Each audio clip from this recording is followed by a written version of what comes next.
Ladies, gentlemen, and everyone in between, welcome to This is a Revolution, your weekly podcast of all things Revolution Pro Wrestling.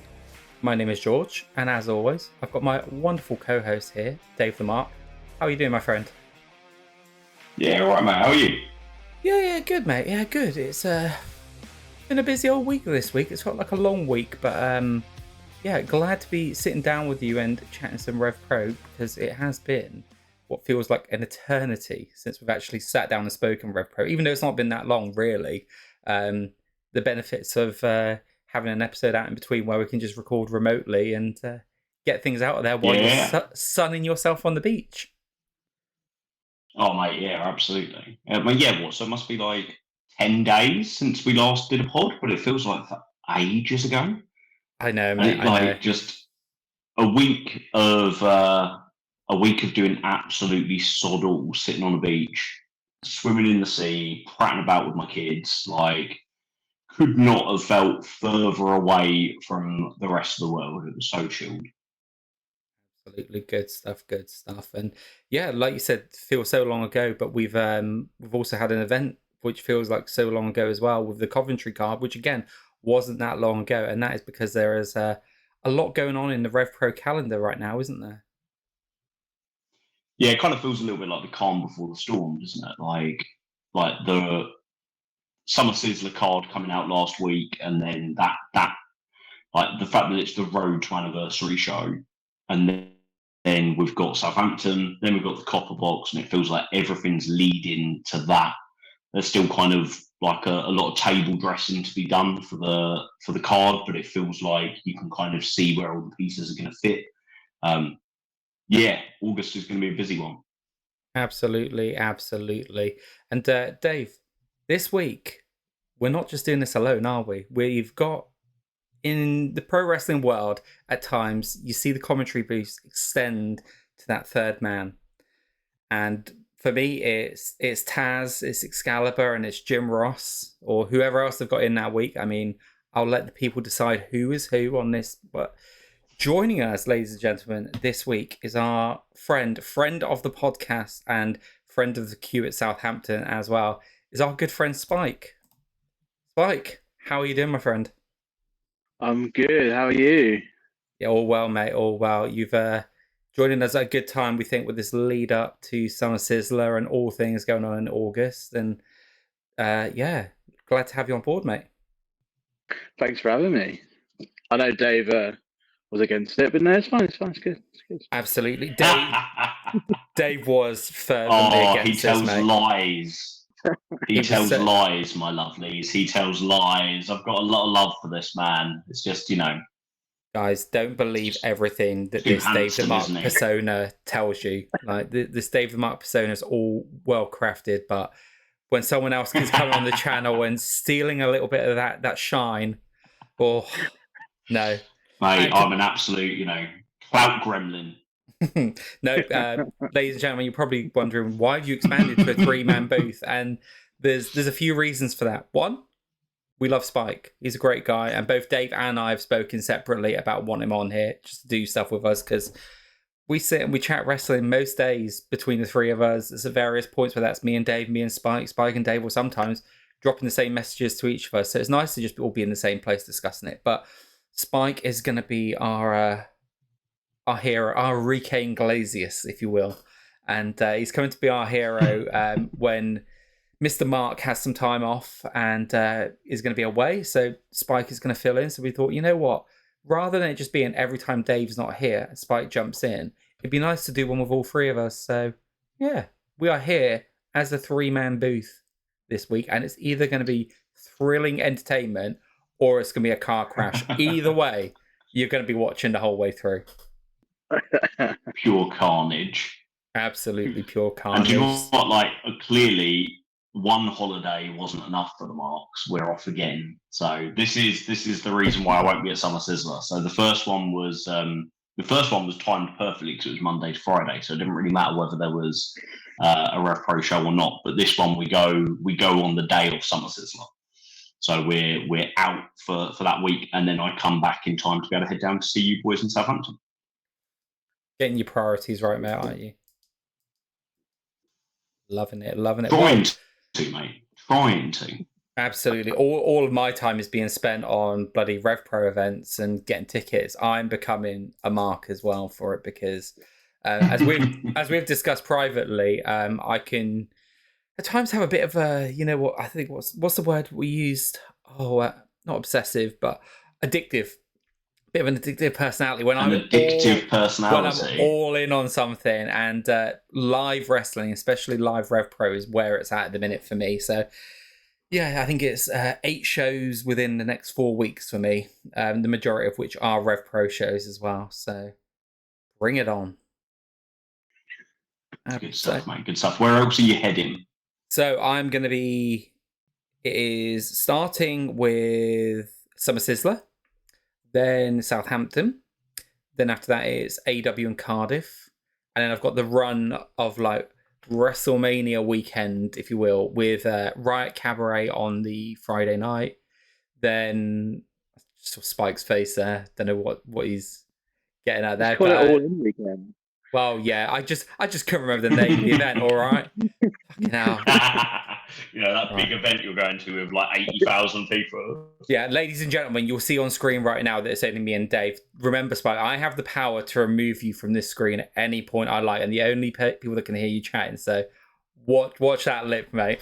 Yeah, thank you, because I was just struggling to remember the name of the bloody event for the minute there. So, thank you for that. Yeah, Riot Cabaret on the Friday, Rev Pro on the Saturday. Hopefully, with a meet and greet in there as well. All in on the Sunday, and then Progress on the Monday as well. And then at the end of that week, it is the first 229 show as well, I think, isn't it? Or am I getting my week? Yeah, the first 229 show. Shit, does that mean that the Germany shows are that week as well? So I reckon then because the All In is the 24th. Yeah. So the Germany shows must be Thursday and Friday then, if we're they're Friday and Saturday. Oh, bloody and hell. then they're back in London on Sunday. So that's going to be like a mad week, isn't it? Jesus Anti-Christ. Yeah. Yeah, that's. Do you know what? Like compared to you, I've got a really, really quiet August. I've got Southampton, AEW in Cardiff, and the Copper Box, and that's it. I made the controversial choice not to do All In this year, and I know I'm going to get massive FOMO, but we're going to do like a big thing of it here. We're going to have the kids watch it. We're going to have like a barbecue and just enjoy a British pay-per-view. Yeah, nice. I think that's good as well, mate, because like you said before as well, sometimes it can just be a little bit about, you know, when you're in that stadium, like being able to see everything and kind of like get that same kind of atmosphere. Because I'm with you, like when I go to gigs, I like to be at the front because that's where the atmosphere is. I like to be close to the front. While you usually see me sitting close to the front of Rev Pro shows, I like that atmosphere. So I kind of get it. Like if you're going to pay all that money to be in a stadium and you're not in the atmosphere, you can kind of lose it a little bit. And at least on TV, you're able to see everything, aren't you? Yeah. Are you doing All In, Spike? I'm not doing any of it up there this year. Because same reasons with the stadium, and I don't know, just the whole weekend. I missed out bank holiday weekend last year with the family. So I thought I can't do it. Yeah, this is it. Like you got a little one as well, haven't you? Like a proper little one. So that's makes a massive difference. It does make a massive difference. I might try and do the 13 next year, but I won't do AEW because I've done it once, and I went to the one, and that's enough for me, I think. Yeah. Do you know what? I was actually looking at tickets the other day because it's the minute that Danielson put his career on the line, and I was just like, this might be the only chance that I get, and like he's like my number one guy.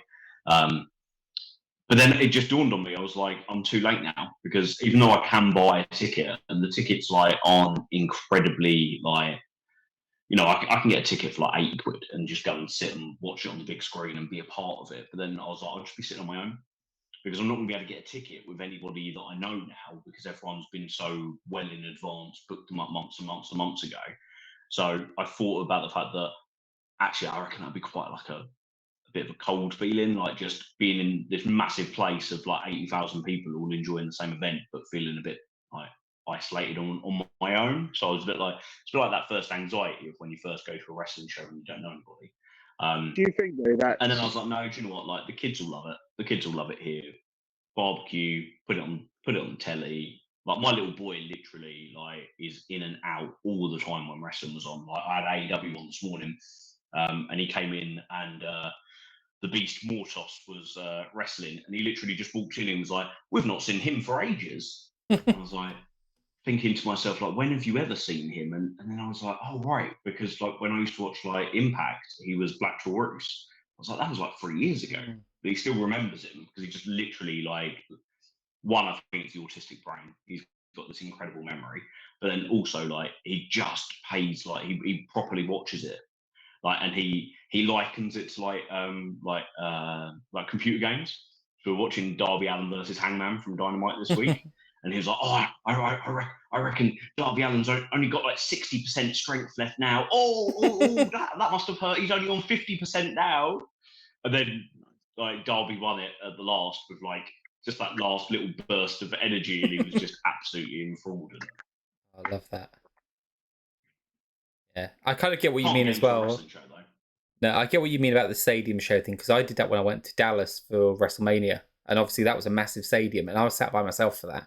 And it's kind of like it can like in some ways you want to be able to share it with people, because that's what I did. I had the wife and one of my best mates with me at All In. It was brilliant. We were able to kind of like geek out together and all that stuff.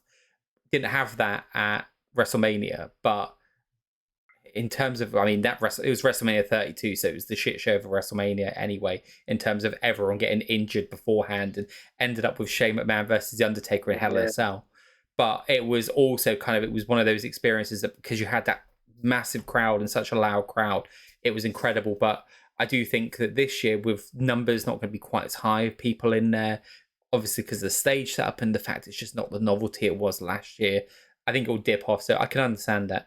I'm partially hoping next year they decide to move it from London. I know we've spoken about this in Spike. You've said you think you've read somewhere that it's like 5 years or something they've got here, but I really wouldn't be against the idea of it going to somewhere else in Europe, purely because then we can justify it as a European holiday plus wrestling on top of it. So. Yeah, go to Madrid. It'll be interesting. I don't know, like how sustainable it is to keep putting it on, like keep expecting to sell all those tickets at Wembley every year. Because like you say, like as Spike said, like what you go to the first one, you're like, we did the first ever one. There will never be a first ever one. Will there be that same feeling for like the third, the fourth, the fifth? But if they bounced it around and did like Berlin and Paris and Rome, Dublin, Glasgow, like there's loads there that could be done. I wouldn't be against an Italy Cardiff and Glasgow, though, isn't it? Because Cardiff is massive for wrestling at the moment, and Glasgow, you can just bounce it around the UK, like for a few years. You'd sell tickets. Yeah, you definitely would. WWE has shown that Lyon is a good city to do some wrestling in, and as a city that recently I fell in love with, I would love it if it went to Lyon and have a weekend out there and go and watch some wrestling. But then I also read that apparently next year AEW is looking to do an event at the Las Vegas Sphere, which I've always said I'd love to go to an event there, and the idea of wrestling at that sounds too good to be missed. So if that comes up and All In is here, either I try and do both, but I've got other commitments I need to pay towards, so probably won't. But I will get myself out to Vegas for that if that does happen, because that just would look insane, I think. But lads, 100%, suppose this is the difference between the wrestling budget of a married man without children and two married men with children. And I would just add as well, a wife that's constantly saying to me when events come, she go, "Oh, you should get tickets for that. You don't spend enough money on yourself." I'll go, yes, I should. You don't spend enough money. Yeah. It's because now the only thing I ever spend money on is wrestling tickets. That's all I spend money on at the minute now is wrestling tickets. So it would just be like, yeah, get yourself a ticket for that. You'll have a great day. I'm like, yeah, cheers. I'll do that. So now, speaking of wrestling events, happy days, mate. We've got a Coventry show that we need to speak about, and Summer Sizzler card that we're going to speak about. So, Dave, should you want to take it away on Coventry, because you were, of course, there live? I was, mate. I was, and I mean, it's interesting. You said to me in chat that you'd, and I think Spike was the same actually. There's a fair bit of less kind of favouring reviews of this Coventry show, some more kind of like. So, just out of curiosity, like, what's the vibe been that you've picked up on? Like, where have the complaints come from? And I'll address them. So I haven't heard any particular complaints as such, but I've heard a lot of people say it was a very hit and miss show with more misses than hits.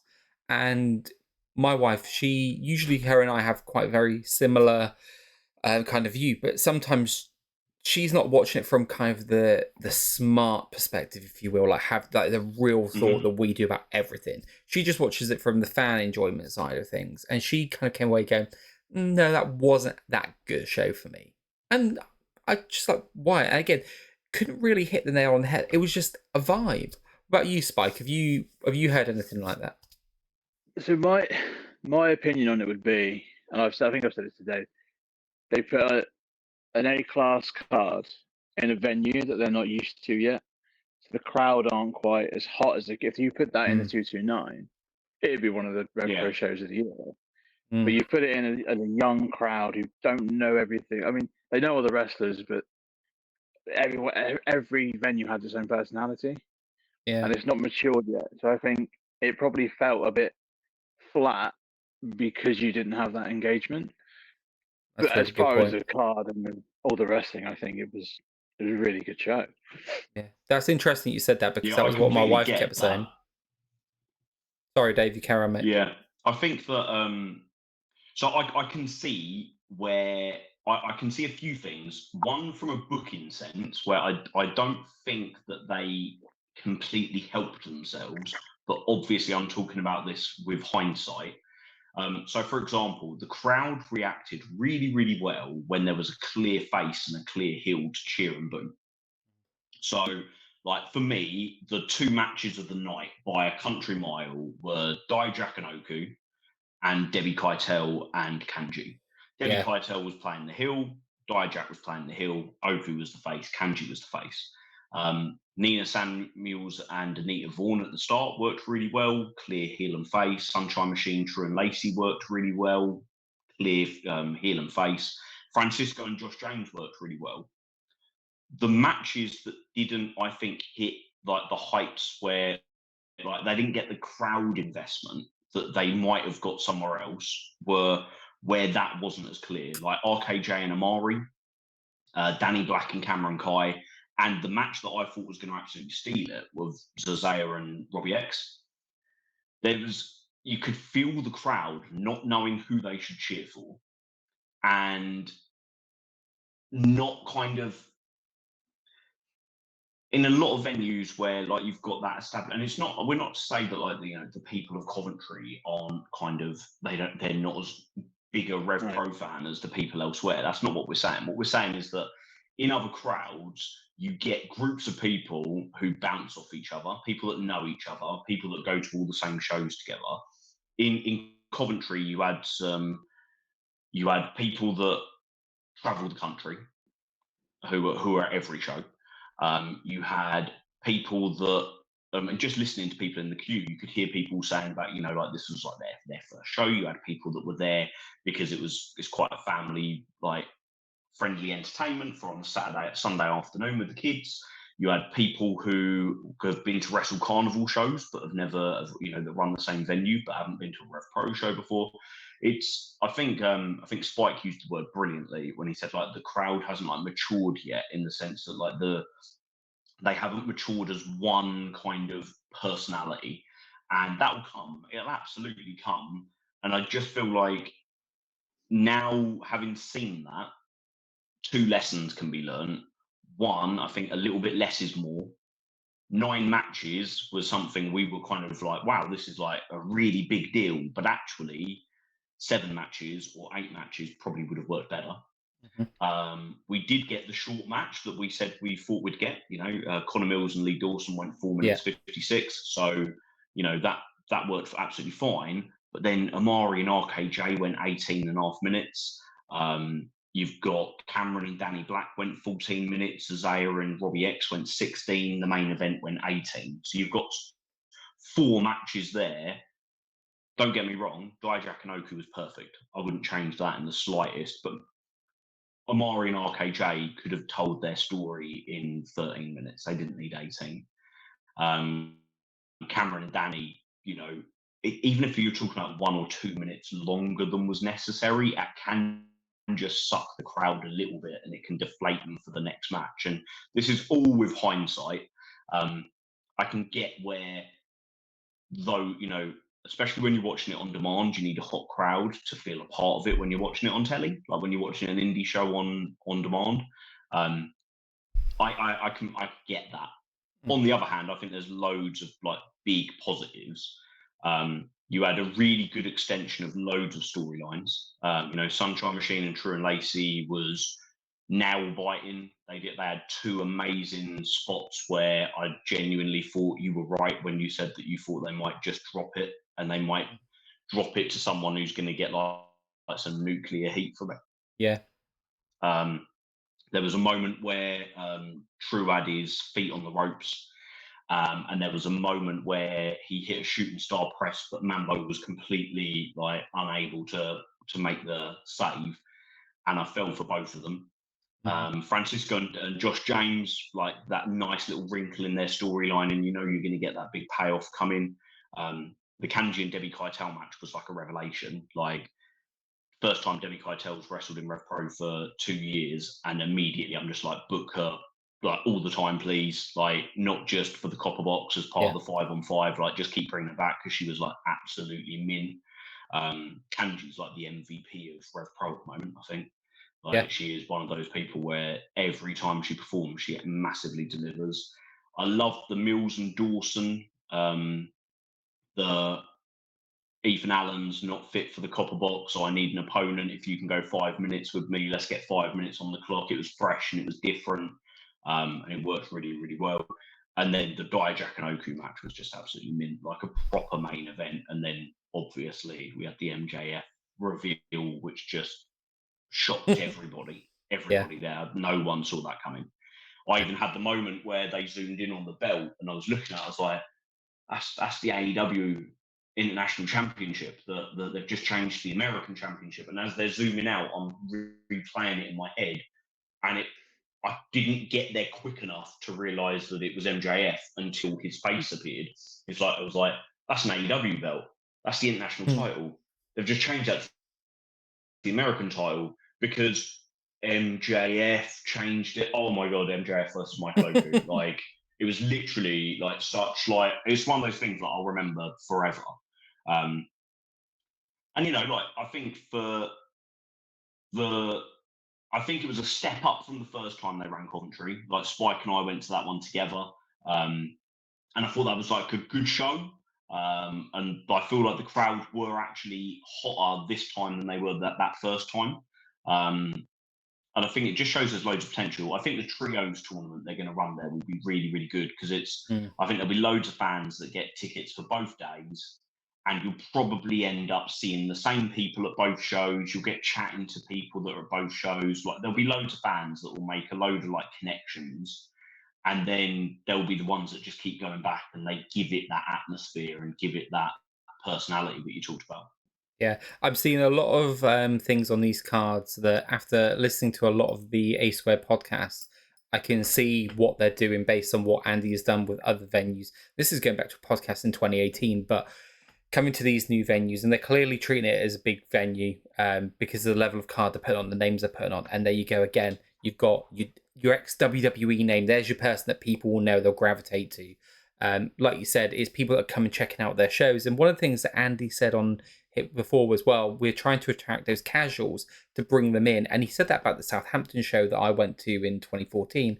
And I was like, I'm not a casual. I know all about it. But really, that's what it was. I was a casual to the British scene. And you're going to have a lot of people who are like that. For me, it was Bret Hart and John Morrison that made me go, oh, I could go see them and whatever else I get. Brilliant. That's what this is trying to do, I think, with Dijak, is people recognise him from TV, get him in, make those fans, get them used to it. So that's why you've got matches like Robbie X and Zazea on there, for instance. they've got the local boy in Amari there as well to go, oh, we've seen him from around here. And I think the trios tournament, where I think that's really quite inspired, is one of the things that Andy was speaking about on the episode I was listening to today, was at Portsmouth Guildhall, they brought you in with names like Jushin Liger, go and see him, and then they put Bandido and Flamita on, and that was the match that people will go, wow, this is amazing. Now, with a trios tournament, think of what you can do with all of that. So I think that's what they're doing. They're kind of trying to build out, and you can see the stepping stones they're doing to get there, and that's obviously going to work. The Kanji and Devi Keitel match was my match of the night. As much as I enjoyed Oku and Dijak, and I loved that match, that was my match of the night. And I feel that I'm saying this more and more. I've gone from like Kanji being someone that I thought, yeah, she's a good hand, to someone that is now legitimately for me, if she is on the card, I'm probably going to buy a ticket because I know how good she is.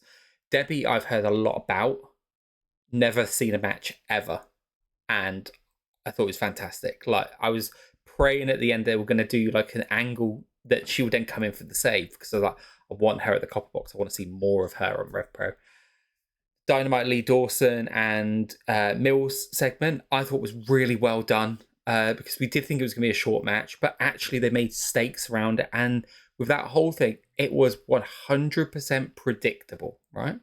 And not in a bad way. Predictable in the way that, hey, sometimes great wrestling is predictable if they hit the moments. And that was, everything about it was hitting those moments. And it worked great because it was like, this is what I want to see. I want to see Ethan Allen there. I want to see him just hit Connor Mills. You got it all out of it. And you still got a good story out of it. So, yeah, it was great. The match lengths, it was interesting. A fun little long-term story there, mate, with Dynamite and Mills. Like, if you think about the quite spread out steps, but Dynamite's first ever match was against Mills, like his first Rev Pro match. He's wrestled him a second time. When Leighton Buzzard couldn't do the Revolution Rumble, he gave his spot to Dynamite, and Dynamite had this moment of looking all excited and taking his contender shirt off to run down and be the number 29, and then Mills just twatted him from behind. Yeah. It was just like, nah, I'm going in, not you. So they've got this like fun little story. I'm not saying it's going to be like a, you know, an Oku Jacobs epic, but it's just like a fun little wrinkle. It's just something you can build on, isn't it? Basically, so that Mills just keeps embarrassing him. Yeah, you get a St. Neots show or something and go, right, this is one where we could just put a little bit of a story like that on or something. Yeah, it's great for it. And I thought all the stories really hit, and that worked really, really well. So, but you're right actually on the crowd, because that was one of the things my wife said as well. She was like, the crowd seemed really quiet, but from pictures that I saw and what people were saying in the venue, it sounded like it might have been like a miking issue more than anything, but maybe not. Maybe it was just the crowd, like you said. And Spike again, yeah, really great point about the maturing of that crowd. So, yeah, I think there was a couple of matches that went. Yeah, it looked very busy. Like it was a big crowd. Yeah, on TV it didn't look that big, and I don't know if that's just because I don't know the venue, so I don't know realistically what it is. But from some of the pictures I saw, it looked a lot of people in there, which looked really good. So and that holds nice hopes for the event coming up.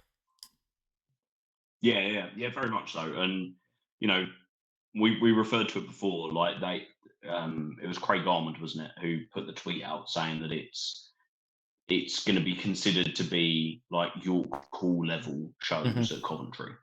Yeah. So, you know, and it's like Andy said about Southampton, he saw the potential in the venue and knew what he could get eventually from the 1865. He knew he wouldn't get it immediately, but he'd get it eventually. It kind of feels like the same with the Sheffield Network.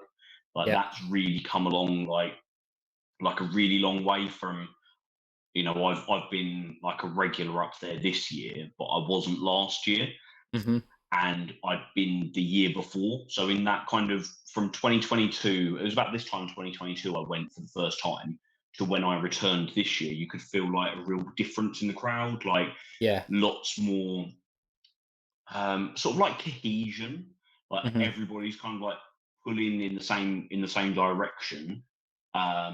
You know, even like really, really simple things. Like in Coventry, there were a few times where the crowd were cheering for the same person, but they were doing different chants. Yeah. So you'd have one group of people that had started one Robbie X chant and another group of people that had started another Robbie X chant. And in the end, both chants kind of died because not everybody was doing the same chant. Mm-hmm. And it's like, that will just come. It will come with people getting used to each other. Yeah. Yeah, absolutely. One of my favorite things about watching the event, and I know it'll probably pop both of you for very different reasons, was obviously Dijak at the end, well, towards the end of his match, was getting all feisty, and he was telling people to get out of their seats. And friend of the show, Jack, sitting there in the front, and bless him, not going to be the guy that's going to be able to move very quickly. And honestly, I don't know, like the way the camera was shot, and you wouldn't have picked up on being there live, I'm sure, Dave, because you were busy shouting, "He cannot move." No, yeah. But you should have seen the look on Amira's face, because she just kind of clocked who it was on that front row. Yeah. And she was just like, oh my. And I thought for a second she was going to go over and kind of do something as if say, but he must have got word somehow, or must have realised, because he very quickly. We said it to him. He very quickly turned we to. Had to, mate. We had to. Because effectively, for like, give some for anyone context. who hasn't seen it, or for people that have seen it are trying to work out what we're getting at, there's a moment where Dijak had Oku down on the stage and he was piling up the chairs of the front row on top of him, and he's basically shouting at children, telling them to move, and taking their chairs and piling them on top of Oku. And sitting directly in front of me was our mate Jack, who can't move because Jack's disabled. He's not in a wheelchair, but he can't move quickly. He's got walking sticks, and Dijak shouted at him to move, and Jack and I were literally just shouted back, being like, "He can't." And Dijak, fair play to him, very quickly cottoned on that Jack wasn't going to move, but it wasn't out of like being a dickhead fan who was spoiling the spot, and he nicked the kid sitting next to him's chair. But it was one of those moments where you're like, oh shit, we couldn't have sat in the worst place for this particular thing to happen. Yeah, Jack will probably dine out on that story for a long time. Oh, he will. We know we're going to hear this in the queue. It made me laugh.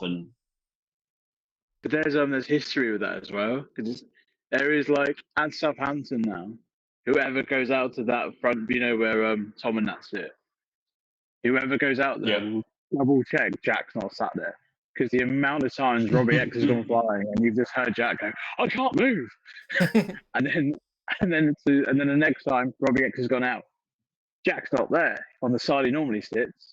That must mean Jack's not anywhere. So he goes to the other side, realizes very late Jack sat there. It's happened about 5 times. Yeah. For anyone that watches Didn't he Southampton, have one with Wild Boar Mike Hitchman as well? Oh yeah, it's Wild Boar and Robbie X, I think. And he literally, like Dijak did, he screamed at everybody. And he got right near Jack and was like, "Move!" And Jack said, "I can't move." And it's clear on the stream as well. And I, as a supportive friend I am, pissing myself laughing. And then I finally get Jack out of the way, and past my ear flies Connor Mills. Oh, so I was like, Jack nearly died. I was like, he's death by Mills then. Yeah. To be honest, in Coventry, Jack found himself in the middle of the action quite a few times. Shocker. I think he had like Mercedes Blaze pretty much sitting in his lap at one point. He did, because I was like, oh, okay, yeah, Jack's he's got himself a good spot here, hasn't he? He likes to be in the action. He loves it. I said to him the whole time, because he bought tickets before I did, and I mean this says something about the Dijak effect as well, because I normally buy my tickets.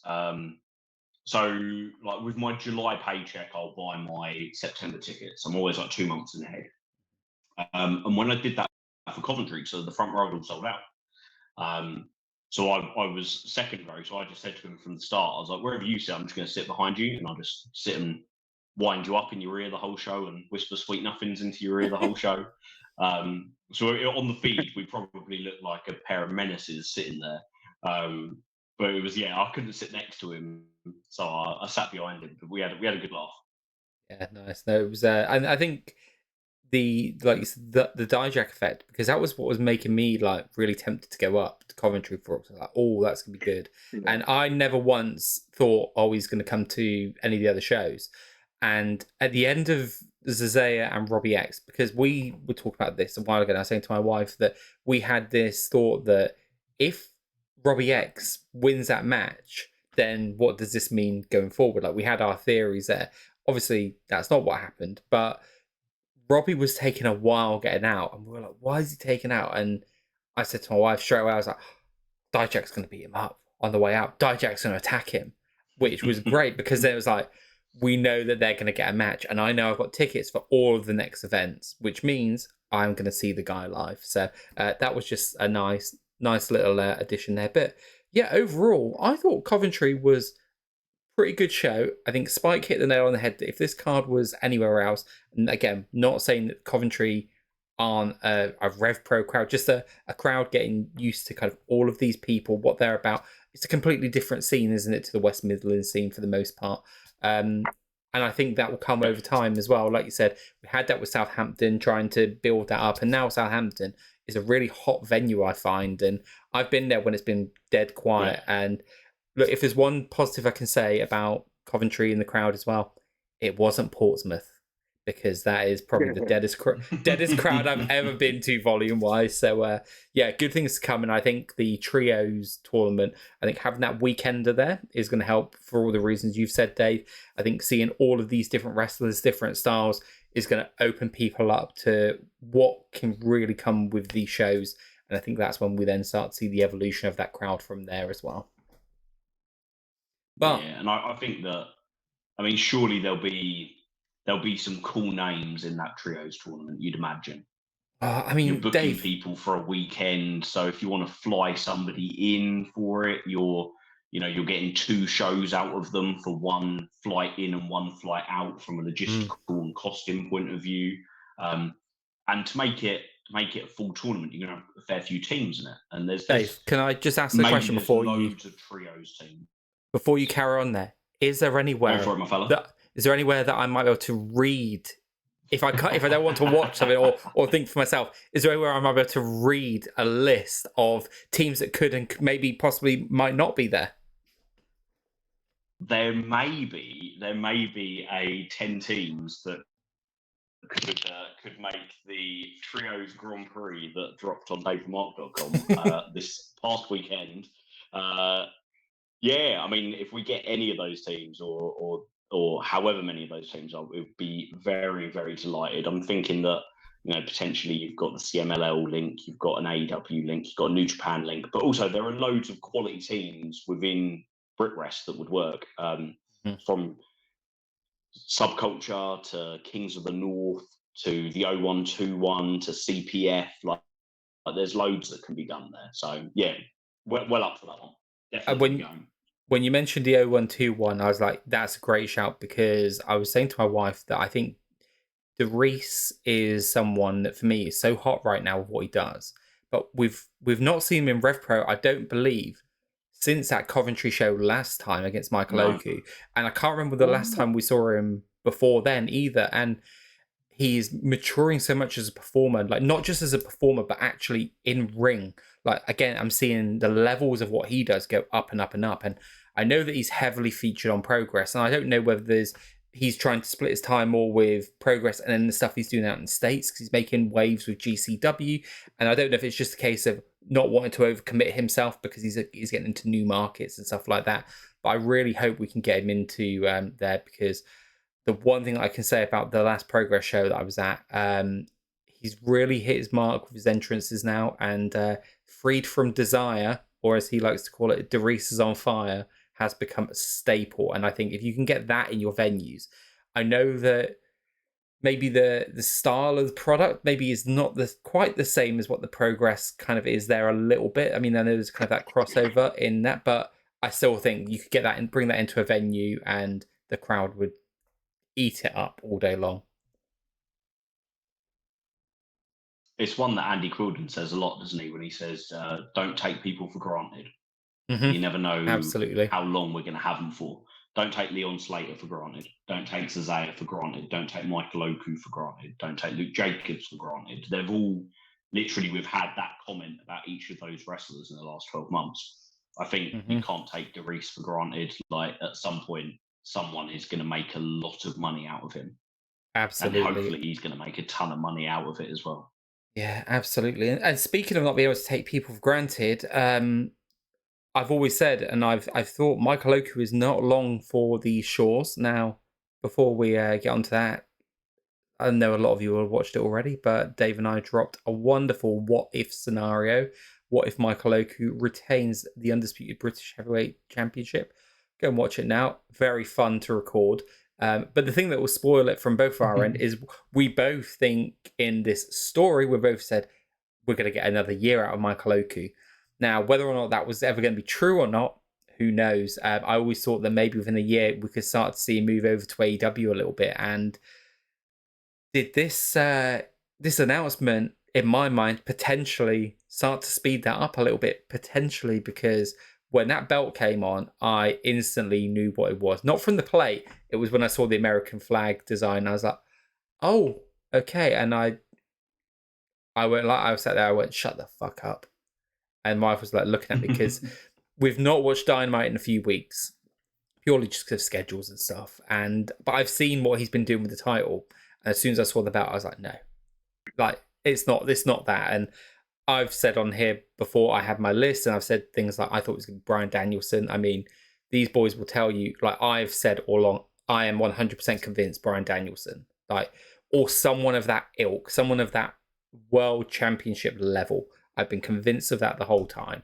And I know like we've had the Ricochet comments and stuff like that. And I will add on there, Michael Oku did a very nice little bit of social media work, which I'm absolutely sure was intentional to maybe throw people off the scent a little bit with the song that he chose for one of his stories being Ricochet just a few days before the announcement came out. And I know that we fell for that a little bit as well. And we're like, oh, okay.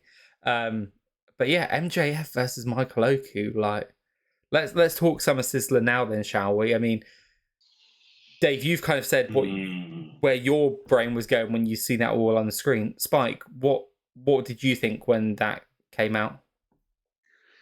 I mean, it's massive, isn't it? And it's so smart to put MJF in that position because the history between all three men, really, and that I just love it. Like you're now building a third person into a story who already have stories. So you're going to put Michael Oku in that picture. So when 6 months a year when he moves over, he's already got the Osprey thing. Now he's got an MJF thing. Like everything is just dropping in as where it should be at this moment. And I think I don't know who I thought it would be. But I didn't think it would be MJF. No, I thought someone that level, but not MJF. Yeah, I couldn't tell you who I would assume it would be. To be honest, I didn't even assume he'd have an AEW talent at Summer Sizzler. No, I was like, it would be a marquee match, but it wouldn't be Michael Oku. Yeah. So I'm so happy it's happening. Yeah, and it'll be a killer match as well. Absolutely. I know that when we were talking about marquee matches, like I don't know what I felt it had to be someone AEW related, purely because we know from looking at the dates, like we've said on the podcast, this show was definitely one that's come into the calendar later because this was originally earmarked for Southampton. So, and when they talk about like things that are changing and stuff, like they've got the chance to work with someone like that, and then how that's changed, and even then to kind of where we're getting to now and all of that. That was all that drew me to it must be someone AEW, because with respect to someone like Ricochet, who is a top level phenomenal talent, I don't think that's someone who, personally, I don't think that's a name that will get you drop in 80, 90 quid front row York Hall just a couple of, 2 weeks before the Copper Box, which is the big event, all in weekend, lots of money being spent. So that was the only reason I felt it had to be a top world champion level name. Dave, you sound like you were about to say something there as well, mate. Yeah, just I was completely going down the lines of we've got an opportunity to work with somebody. I was thinking of literally somebody, not some company.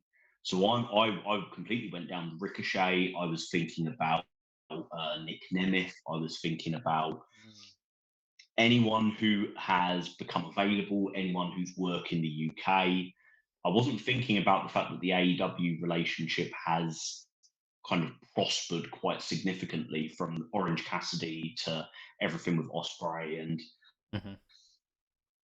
that just never even occurred to me. And also, I did it. This is way bigger than what I thought. So in hindsight, I don't think Ricochet would get the same drawing power that MJF has, but I never even thought it could even possibly be an MJF.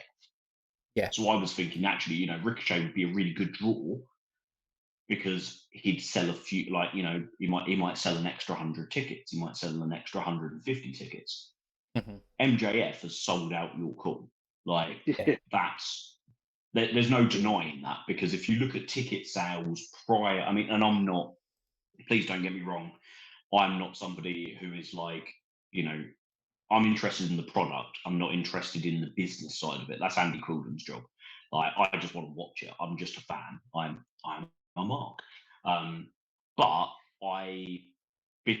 because I'm not going, every so often I'd be like, I'm just going to check that I could still get a ticket if situation changes. And, there have been some things in my personal life and in my wife's personal life where maybe our holiday would get cancelled.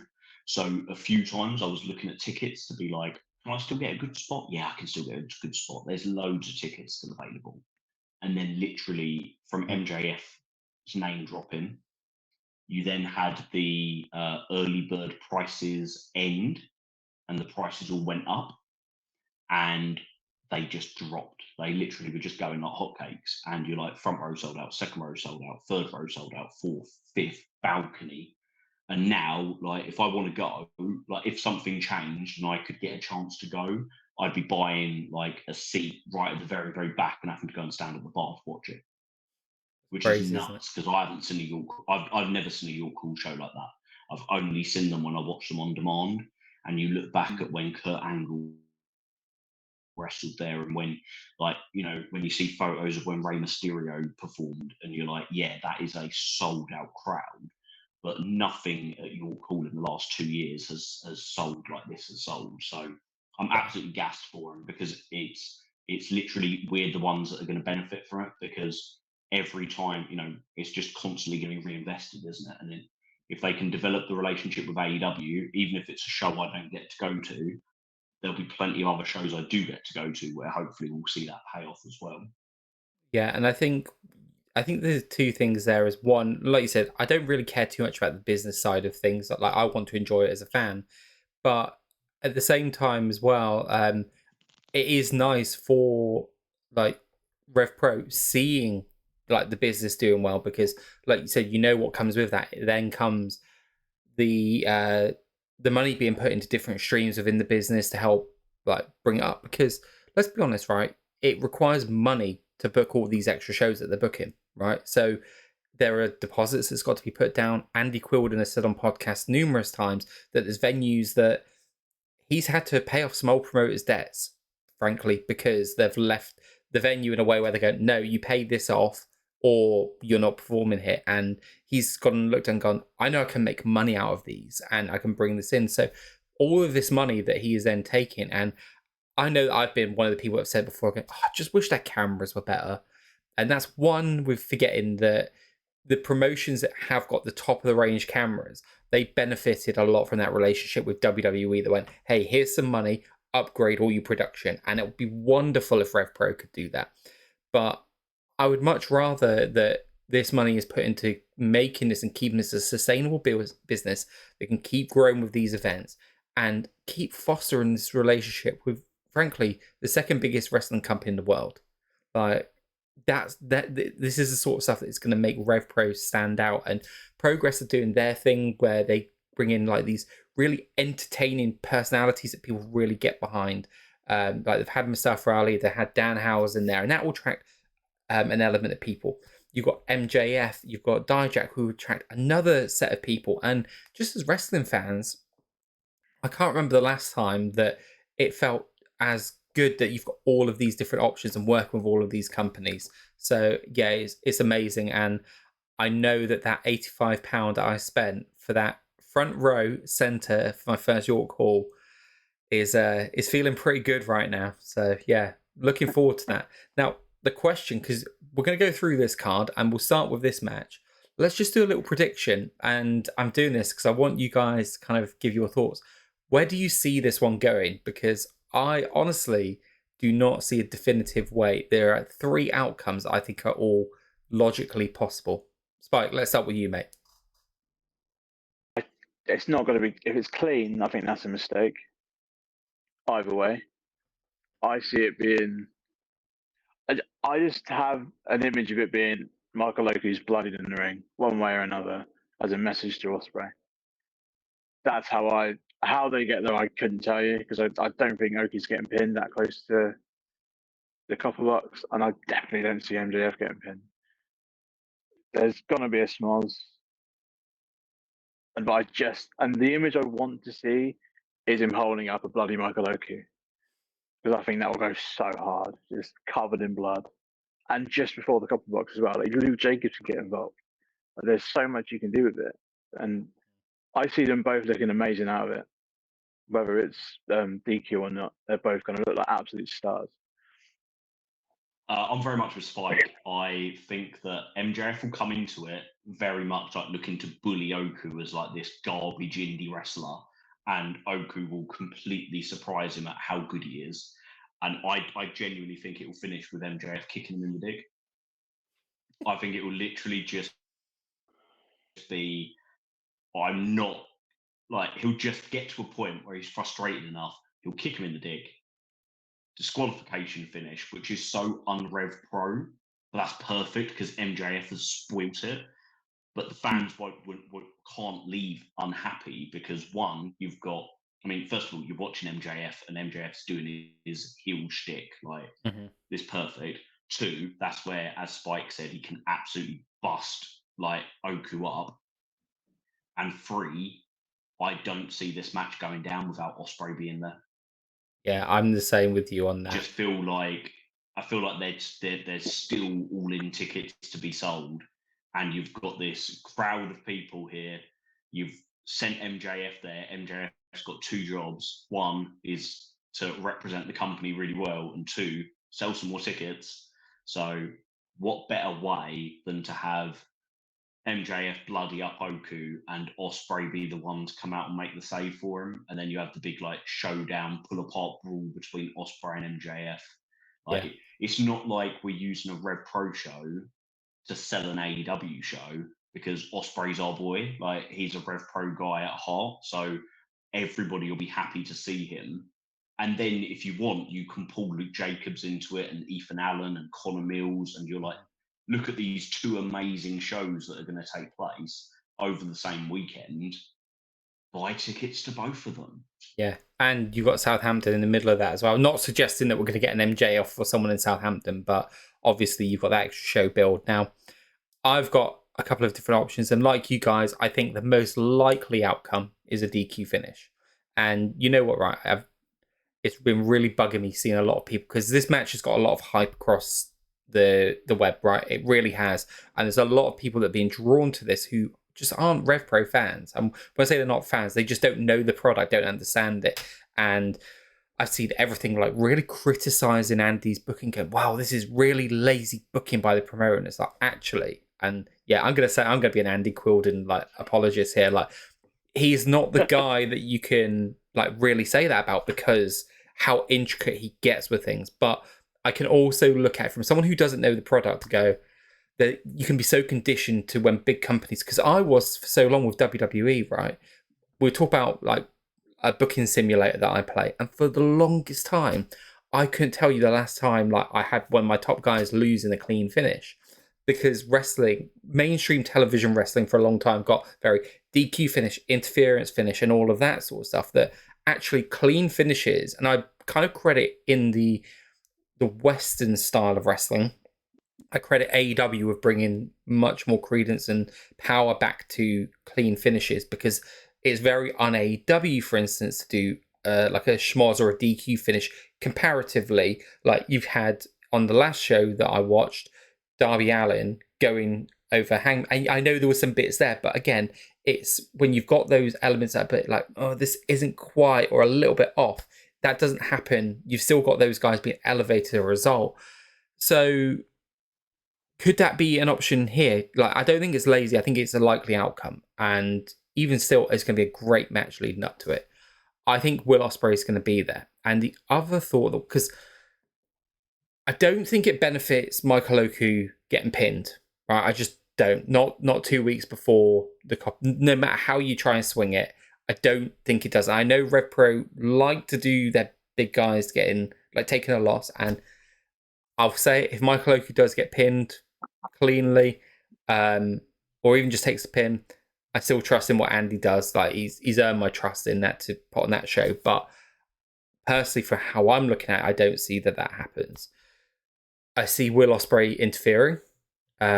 If Spike's outcome is true and Will isn't there, and that's kind of how it ends, I could see Luke coming out to be the guy that stands up to MJF to stop the beating. Like almost like, right, enough now. Like even for Luke Jacobs, that's too much, and that's his opponent. Like he wants him there for that Copper Box show. But the other thing that's popped into my head, and again, this is just breadcrumbs, and sometimes the breadcrumbs lead you to the right place. They lead you to the gingerbread house, and sometimes they don't. They lead you down to a ravine of rabid wolves. But that is, what if Oku does win the title because Ospreay, fed up with MJF kind of cost Will something in the title. So what if Will just goes, fuck it, and costs him, and the title goes on to Michael Oku for a couple of weeks? The reason I say that, and I don't think it's so outlandish, even if I think it's the least likely of these options, is Tony was there for that Oku and Ospreay match. He was watching it, and he knows that wasn't just a Will Ospreay showcase. That was both of these guys. Jericho, Michael Oku and Jericho have a relationship. I mean, look at the fact that he made Oku his champion on his cruise line. And I know we can look at that's just a cruise, but that is trying to sell tickets to people going, hey, this is our wrestling champion. And I can understand with Matt Cardona or John Morrison and those sorts of people why you put a belt on them, even if it is only one for a cruise that they do. But having Michael Oku being this guy that a lot of people don't know, that shows that it's obviously a bit of an in. So you've got these influential people. On AEW TV as well, Pac won the ability to challenge for the title. And everyone assumed that was going to be at Wembley because he was going to get his big Wembley moment. I could see a scenario, I'm not saying it is, but I could see a scenario where Michael Oku gets that spot against Pac at Wembley. And almost like what Tony was doing last year with Will in trying to woo him, of being like, okay, AEW might be the place for you. Now, the flip side to that is, I know Will had a lot of WWE interest, and I haven't heard the same about Michael, right? So I can't say whether that would factor into it or not. I could see that happening. I could see MJF versus Will just being a match. You don't need a title for it. But again, like I said, I don't think it's what is the likely outcome. But with the way everything's being played, I wouldn't be surprised to see it. Can I just interject another Absolutely. theory? Oku gets bloodied with the help of Jacobs. Ospreay makes a save. In Cardiff, you do MJF and Jacobs versus Ospreay and Oku. And that's your big introduction to Oku. Yeah, that would be a great one as well. You can get the heat back. Because if you pin Oku at Sizzler, you could have Oku pin MJF in a tag match. Yeah. And that gets the heat back. Absolutely. Everyone gets introduced to Oku. I think that would be quite a cool way to go if they were to do that. Yeah, I'm with you there. I thought before... I've got a couple of things. Oh, go for it. So one, you talked about Oku and Pac. Let's not forget the fact that Oku and Pac have some serious Rev Pro history, and that those two lads work brilliantly together. So if you're going to bring somebody into your company, then what a great way to do it. I mean, it's the perfect booking thing, isn't it? If you bring in somebody in, you get them to work with somebody where you know they've got chemistry. Yeah. But then I think I've also got we've talked about it before, right? It doesn't matter what the match is. There has to be a possibility of all three outcomes: a clean finish for opponent A, a clean finish for opponent B, and a good dirty finish. The problem with dirty finishes is we've been so conditioned to really lazy, badly booked dirty finishes that we think that all dirty finishes are bad. Yeah. But I've got an outcome where Michael Oku could get pinned and it be one where actually this works perfectly for the storyline. Okay. If Michael Oku loses to MJF and is pinned and humbled in York Hall, and he then goes on to lose at the Copper Box, you could have the perfect seeds for his descent into the heel turn that we've all contemplated in our heads at some point for Oku. How he was the champion, he had everything was going brilliantly. He'd beaten all these people, he'd had the most prolific run of any Rev Pro heavyweight champion ever. And then everything came crashing down in a 2-week period and he lost everything. He lost his big AEW moment and he lost his championship and he lost it to somebody who he genuinely despises in Luke Jacobs. And that could be the descent into madness. That could be the descent into him and Amira being the dreadful duo that we've all kind of at some point contemplated. I don't think it's going to happen, but it is a possibility. And there's a good story that we could still tell. And like you say, Andy Quildan has done enough over the last 12 years of Rev Pro and of the 3 years that I've been watching it as avidly as I have done. He's never not fully thought something through, and you know that he is booking his storylines months in advance. These long-term storylines. Yes, he might be a bit slow to get the cards out for some shows, and it may look a little disorganized for the people that want to know exactly what they're getting, because we're all kind of anxious millennial wrestling fans. But you know that the long-term stories are so intricately done that this has been thought through. And although Summer Sizzler is quite a new concept, they moved that Southampton date a long time ago now. Mm-hmm. He's had a lot of evenings to sit and think about how he's going to do this. So Absolutely. You know it's going to be good when it happens. I mean, that Southampton show was moved before MJF was even back, if I remember. Which it was moved at the last Southampton show, I think. Yeah, that's when we heard about it. Yeah, and I think it came. Right. Yeah, I think it came out a week or so before that. I remember reading it. We read it, and I'm pretty sure, but around that sort of time anyway, like you said. Didn't we talk Didn't we talk about it in the queue? Yeah, I think so. Yeah, I think it was briefly before. Having the same conversation as well, to be fair. Yeah, and but then that shows that not only this long term from Rev Pro and Andy, but clearly the reason it's been moved is for Summer Sizzler. The only reason Summer Sizzler, if they're saying they've done it because they've got to work with this talent, so the only reason they've moved that is because they've obviously got the chance to work with MJF, seemingly, then AEW must have a long-term plan for this as well. And that's what gets me really excited for it. So, what are we saying, boys? Spike, if I had to pin you down for MJF win, MJF Oku win, or DQ finish, what are you going with? Oh, I don't know.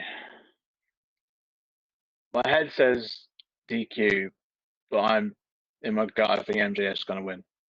Okay, how about you, Dave? Somehow, in a simple way.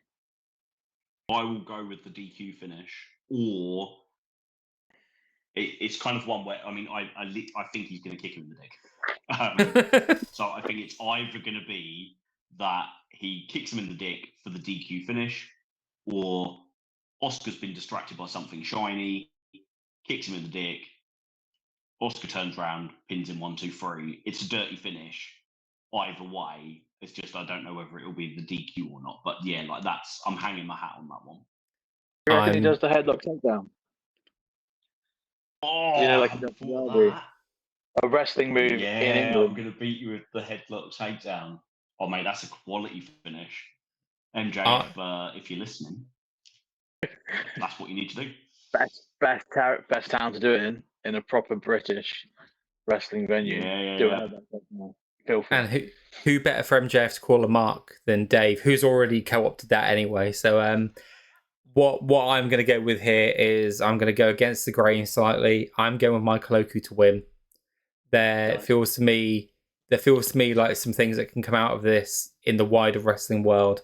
So I'm going to go with the optimism there for Michael. And speaking of Oku, let's just quickly switch over to his competitor at the Copper Box, Luke Jacobs versus Trevor Lee. So, Dave, you mentioned about there being a lot of names like that were in the country who were kind of thinking, could this person show up? Could that person show up? And Trevor Lee, formerly Cameron Grimes, is someone that I've enjoyed when I've seen him on WWE, but I've heard is even better than like what he's got to show there. So I'm not thinking too much of this in terms of any kind of story or anything. I'm just thinking Luke Jacobs puts on banger match with great indie talent. Yep, 100%. Nothing more than that. We talked about him, didn't we? The three of us have talked about Trevor Lee for this card purely because he's, I'm sure this is right, he's booked for another British show that weekend. OTT. But and the thing is, it's not like that was a spoiler, because there's Speedball Mike Bailey's booked for that show, isn't he? And Nick Nemeth is. So there were loads of possibilities. I think this one feels like it should be the coveted fourth spot on the card. Stick it on before the interval. The Luke Jacobs spot. Luke will look brilliant. I mean, surely Luke's going to win. I'd be surprised if any of us are voting against that one. But yeah, I think it'll be one where it'll be great fun for the fans to see Trevor Lee back as Trevor Lee, even though it's different with Dijak, because Dijak was coming back from T-Bar, whereas Trevor Lee's coming back from Cameron Grimes, and Cameron Grimes was really over. On that note, it is worth noting what an absolute hero Dijak is, because somebody in Coventry gave him a T-Bar action figure to sign, and he signed it with all the goodwill and politeness of a fan of a man who was meeting one of his fans, and I think that's pretty legendary of him. He seems like a great guy. Especially how openly he's talked about that character and how it was obviously not something that he wanted to play. Go watch the Chris Van Vliet interview if you haven't already with Dijak. It's obviously it's really good. Chris Van Vliet's like the GOAT of interviews, isn't he? So really, really good. I think this will be really good fun. And that's not a criticism, because you want to watch a really good fun match. And I think it'll be a bit of a I think Trevor Lee is going to have the time of his life. Yeah. Because it would have been a while since he's wrestled an 18-minute match on the Indies in front of a really hot crowd against someone where it's let's go out and batter the shit out of each other and have fun doing it. That's very much the British style, isn't it? It's not the American TV product, especially the WWE TV product. So yeah, he's going to absolutely love it as well. Yeah, nice. Spike, what's your thoughts, mate? I think it's going to be just a marquee banger.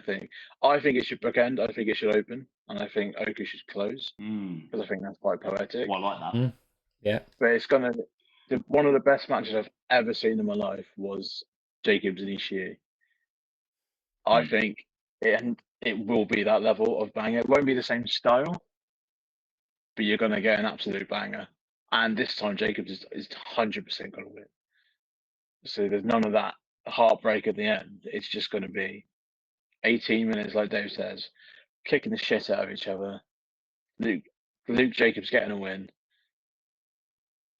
leading perfectly. I'll tell you what, I've got an alternative spot for it. I think it would be really good to go on second, because I would imagine Gideon Gray and Dan McGee open the show. I did that before the interview. I'm just thinking they're going to be really emotional, and to make them sit through the show, waiting and waiting and waiting to go on and do their match. I think let the lads go on and do it, get it out their system, and then go and raise a few cans to James backstage. I agree, but I think and then this would be a great way to lift everybody's spirits after what would have been a really emotional moment. I don't think that would happen though. I think that match is going to be so emotional. It's going to zap you. I think it needs to go on before the interval, so you can have 20 minutes to cry. You're going to cry. You're going to laugh. Everything's going to happen in that match. So I personally think you need the interval to get That's back a really to good point. I haven't thought of it for that point, that side of it. I think both of you guys are right. You know, I can see it happening in either of those spots for the reasons that you've mentioned. Look, all I want to say on that match, we're going to run down this card and we're going to talk about who we think is going to win, who we think is going to lose, all of that stuff for this one. Just all I'll say to anyone listening to this, just give these guys the noise and like show these guys the love during this match, because I've lost someone close to me, good friend once, and I couldn't imagine having to go out into. When I say have to, I mean I know that they're going out there to honor their friend, but I couldn't imagine going out and doing something like that in front of all of those people. It's going to be so hard. All the love and respect in the world to them for doing that, and I'll make sure that I'm giving them as much noise as I can. 100%. I'll be honest now. I don't want to predict a winner for that match. No, I don't care. I don't care who wins it. I don't think it matters.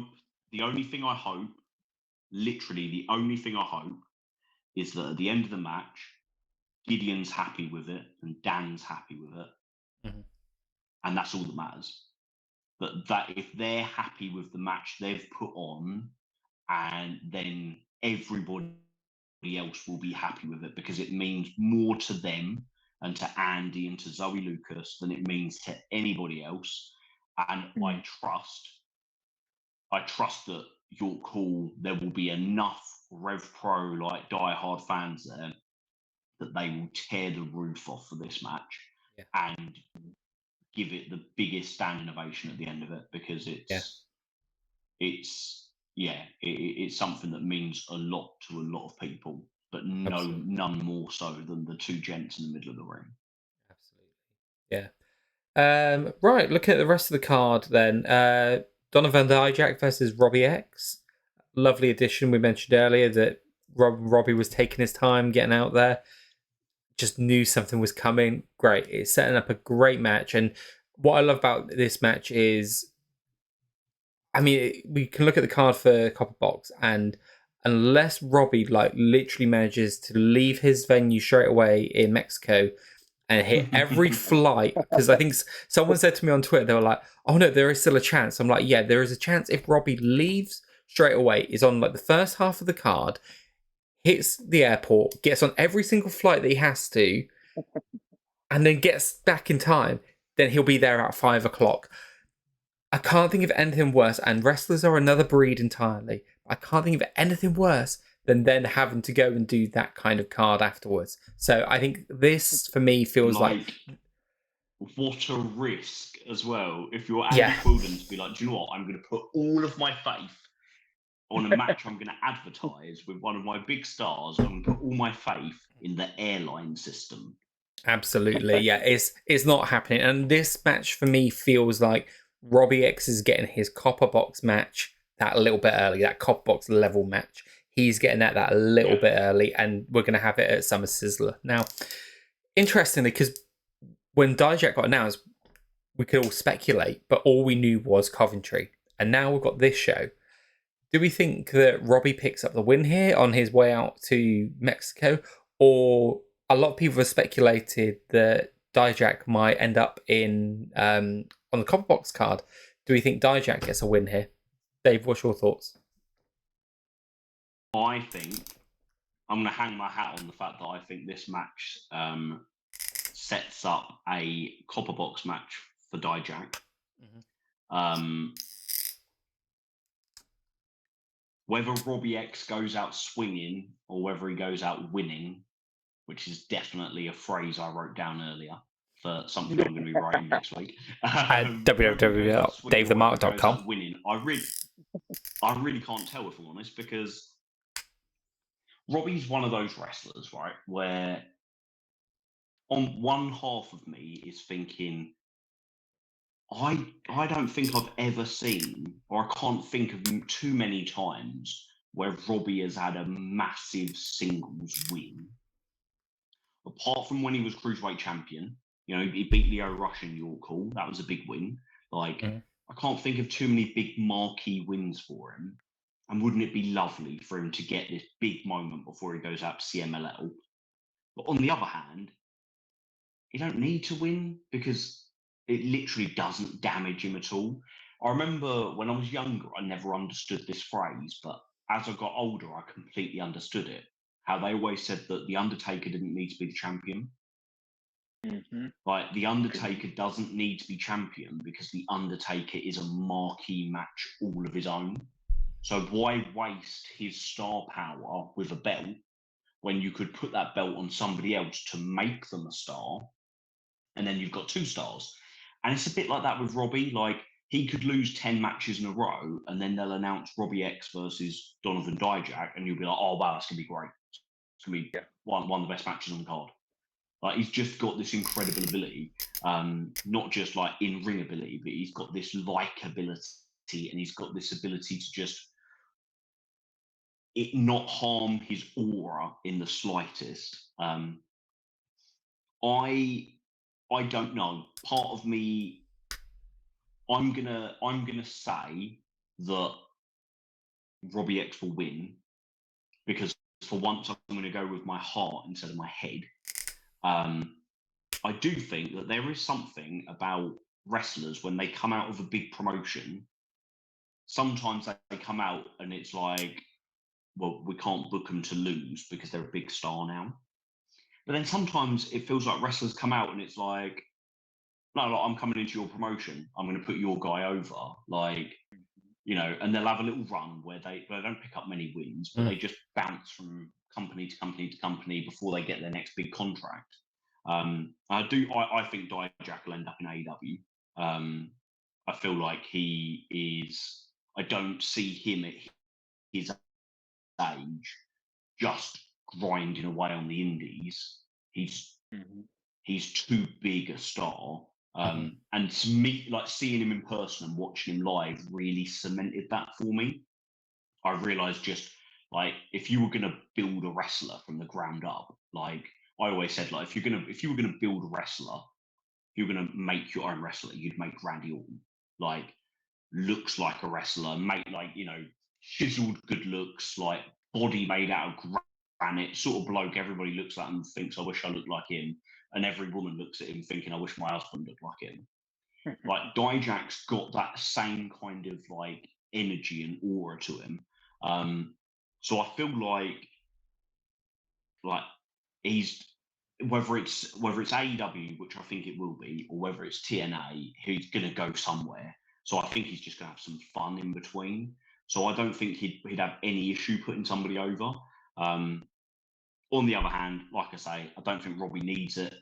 Robbie can go out to CMLL. I mean, for me, I just want to see Robbie versus Claudio Castagnoli in CMLL. I don't know what Robbie needs to. I don't know what he needs to win in how the tournament's made up. I know that Claudio's in it, and I know that he's in it, and just to see them two work together would be ridiculous. So I don't think he needs a win. I don't think Robbie's going to go out and win that tournament. I think he's just going to be this cool person involved in it, and he's going to get some really special moments, and it'll be an amazing experience for him and something that I'm sure he'll remember forever. But I don't think he's been brought over to CMLL to suddenly break the status quo in the same way that I don't feel like Callum Newman was ever going to win the G1. But yeah, I think if I'm going to put, my neck out, I'm going to say Robbie wins. Nice. Spike, how about you, mate? Yeah, I kind of agree with Dave. Like, the thing with Robbie X is he could lose for a year, but you'd still be surprised he's lost. Like, I've seen him lose to Danny Jones, and I'm just like, how? But then literally, I don't think I've seen Robbie X win a lot, but he is just that. He's got that thing about. He's got that quality about him. You just love Robbie X.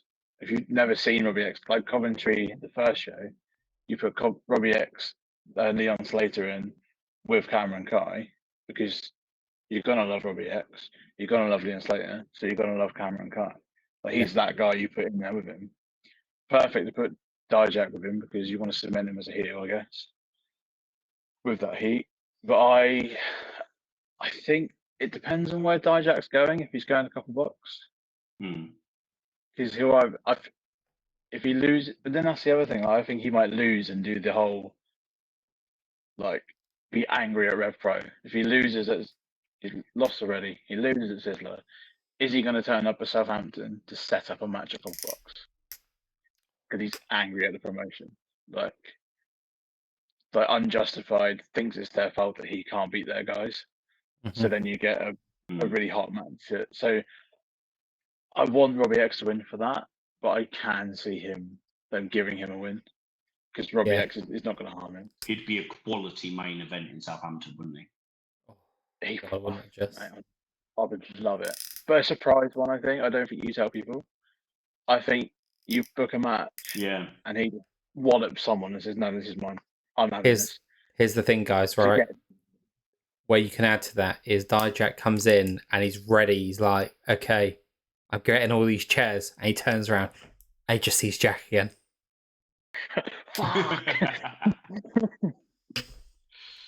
Southampton's got. So I'm doing. I feel like I'm fucking plugging myself loads tonight. I'm doing. That's what she said. I'm doing a top 10 shows of the year because we're 24 shows into 2024. I thought it was a nice little bit of symmetry in the numbers. So 24 shows into 2024. Yeah.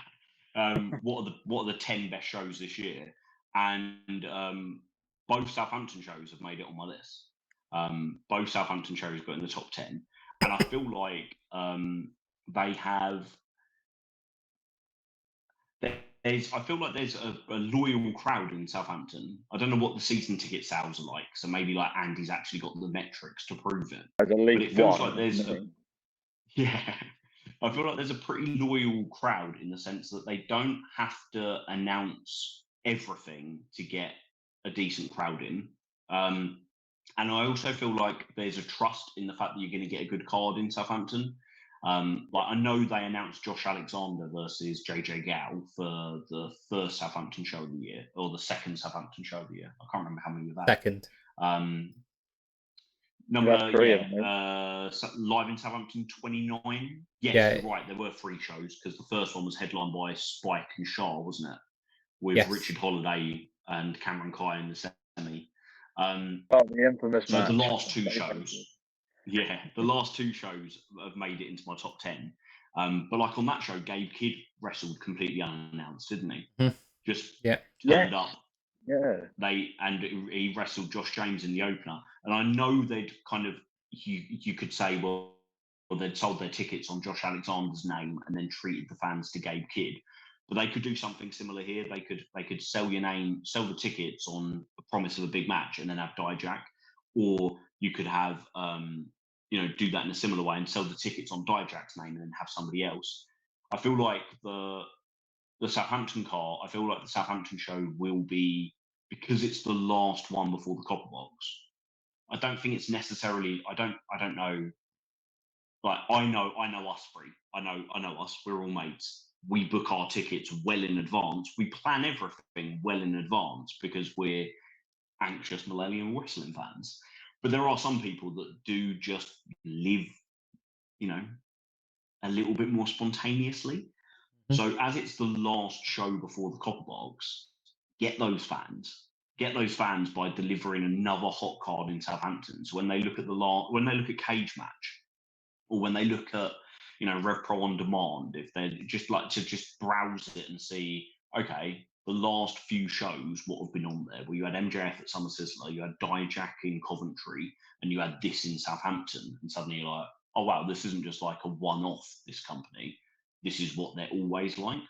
I'm going to go and I'm going to like invest a little bit. Mm-hmm. Yeah, with you on that. Absolutely.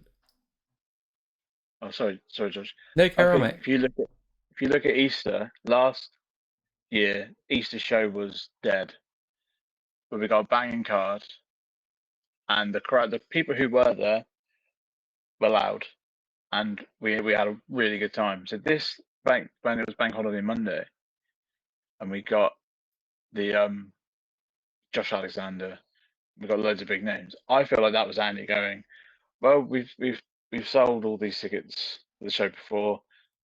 We're doing okay. We know X amount of people come to Southampton. We'll just give them the talent we got, and I feel like that might happen this time. He knows there's going to be 100 of us, or however many of us there is normally. So he might just say, "We'll just bring everyone with us, treat them to a little show." That does seem to be the curious about, like a bit of a tangent, but I wonder what Andy's like his ideal calendar looks like. Like, in an ideal world, in his ideal world, would Rev Pro run every Sunday of the year? Would they run every Saturday and every Sunday of the year? I'm sure that's not it, because the guy would literally like drive himself into an early grave. But is it, we run 45 shows a year and we have 9 weeks off, or we run 48 shows a year and we have 4 weeks off? And then is it a case of, like, in an ideal world, do they do what like the big American companies do, where they travel the whole country? Or is there a version of a Rev Pro calendar where for them you run 12 229s, you run 12 Sheffields, you run 12 Southamptons, you run 12 Coventrys, say, or 12 Stevenages, or wherever, and you have your like 4 towns and you run them 12 times each, or you have your 8 towns and you run them 6 times each, or your 6 towns that you run 8 times each. Like, I'd love to know that. I'd love that to be like, because I'm sure he doesn't. I'm sure he's got loads of different ideas of what he would like. But is the idea, like, is there a potential for Southampton to grow and it to have more shows there each year, to go from 4 shows to 5 shows to 6 shows to 7 shows to 8 shows, maybe even 10 shows a year? Yeah, I don't expect that to be something we can answer, but I'd love to know if it's something that he would want, or if he would prefer to spread it out across the country. Well, we know that Andy Quilden is up for doing interviews at some point, because he said that himself. So let's keep that one in the bank for when we go and get him on the show, and we can ask him those questions, because I think that's a really interesting one. Because we'll grill him with the hard questions, the hard hitting questions. Yeah. Lads, just looking at the time here, we're on an hour and a half. So what I'm going to do is I'm going to give you a couple of matches, and we're going to quick fire what our thoughts are on them. First up, Leon Slater versus Jack Cartwheel. Shot at the scramble match. It's got to be Leon, right? Yeah, got to be. I think this will be one where it'll be an introduction to loads of people to Jack Cartwheel, who's got a bit of a gimmicky shtick that will probably get quite over with an indie crowd. Yeah, absolutely. Ricky Knight Jr. versus Isaiah, rematch from that card in Stevenage.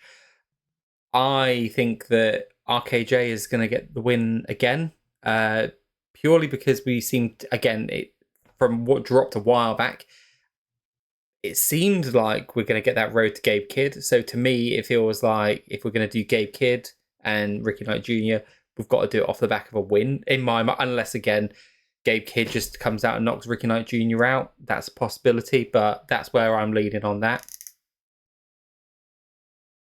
How about you guys? Spike, do you want to take it? Yeah.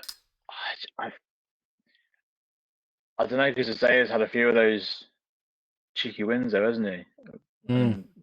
I just see him doing it again, because it won't hurt RKJ. That's what's leaning me towards RKJ more as well, because Zaya has had those wins over the Okus and Luke Jacobs. That's what you give Ricky Knight Jr. that over the others. But yeah, I mean, like you said, Spike, that's another thought I had as well. Is Zaya's beating everyone at the minute, so this makes sense for him to do that. This match has made me think that we're not getting RKJ versus Gabe Kidd. Ooh. So I've been convinced ever since Fantastica Mania that it's going to be Gabe Kidd versus RKJ. But then last year, I was convinced it was going to be Zack Sabre Jr. versus JJ Gale. Like they set that up at Revolution Rumble. Right. And for whatever reason, it didn't happen at the Copper Box. It happened at Uprising. I wonder if something in Gabe Kidd's schedule, or for whatever reason, they've not gone down that route. And I think that it's going to be RKJ versus Isaiah 3 at the Copper Box. It just, for me, it feels...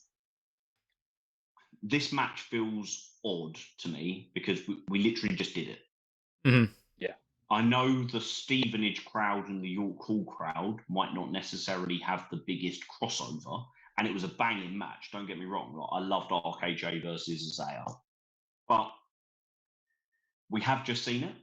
So if we're going to see it again, for me, that suggests Isaiah's going to get the win, and then we're going to do a rubber match. And if we're going to do a rubber match, we'll do it at the Copper Box.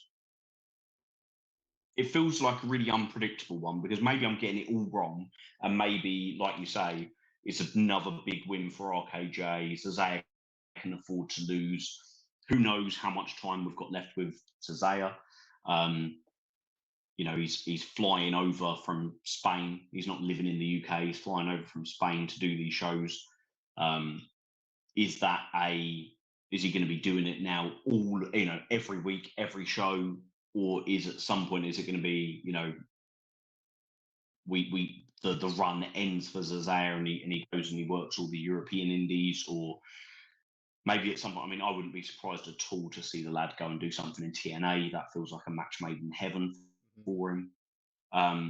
Ultimate X for match. me, this just feels like for me, this just feels like Zazaya wins, and then we do the rubber match at the Copper Box, and it feels like one where maybe it wasn't plan A, but it's a really good plan B. Yeah, I like the sound of that. And then at that third match, that's where Ricky Knight Jr. and Zay can get a mutual respect for each other that puts them on a run in the Great British Tag League. Someone should book that somewhere. Where have I heard that before? By the way, guys, what if... What if Michael Oku retains? I've heard that before. Yeah, cheap plug. Cool, right, so... And the last one of the last quickfire one that I wanted to speak about is the tag team #1 contenders match featuring Youngblood, Sunshine Machine, Greedy Souls, Golden Boy Santos, and David Francisco. Obviously, if Sunshine Machine lose here, they split up. For me, I can't look past Sunshine Machine for this. I want to, because I don't want the cliched match at the Copper Box, which is like, yay, we're going to win the titles. I've said all along, for me, the value is the split. It's Chekhov's gun. You introduce this, we need to see the payoff from this. And look, that's maybe again because I'm not as big a Sunshine Machine fan. What I would love to see happen here personally is I would love to see Young Gun win this match. I'd love to see TK Cooper turn on Chuck Mambo and win that way. So then you can also set up the match for we can do a bit in Southampton between the two of them, and then you can give them both a good spotlight match at the Copper Box against each other. Dave, I'm going to go to you first. No, not having it. Excellent. Sunshine Machine are going to win. They're going to win the championships, and me and my children are going to rejoice in happiness forever and ever and ever. I mean this in the nicest way. I hope your children are crying. I don't want them to be happy. I hope they're bloody asleep. Spike, how about you, mate? I know you've got a theory on this. I mean, it depends on how loose the rule is, because do Sunshine Machine have to be pinned, split up? No, I think they've just got to lose the match, I believe. No, if they lose this match, if anyone else but them win, they're done. Yeah. Okay, so I reckon they win. If there has to be something at Southampton because of the curse, and they've dropped the curse so many times. You have to do something at Southampton. So I think they win, but I think something happens in the match where they have to have a second match. So even if it's something really contrived, like the Souls are pinning someone at the same time as Sunshine Machine, then you have to do a match in Southampton. I think that's what I would do, because I know for a fact Dave will be crying for the whole match in Southampton. Oh, mate. The anxiety is real. It's not a gimmick. Like, genuinely, I feel anxious when I'm watching them because I care that much. They make me feel like a proper little boy fan again. I would do that, but I would turn TK at Southampton, throw the whole thing at the Copper Watkins turmoil. It would just be so good. The curse strikes again. TK just kicks Chuck in the dick, and then you can get the Souls back in for their title match that they should have had last year. There's loads of ways you can fix it, but I think you do the turn at Southampton and then still do, like George says, Chuck versus TK a couple bucks. Dave, you're outnumbered on this. Souls versus GYV is a proper loose end, isn't it?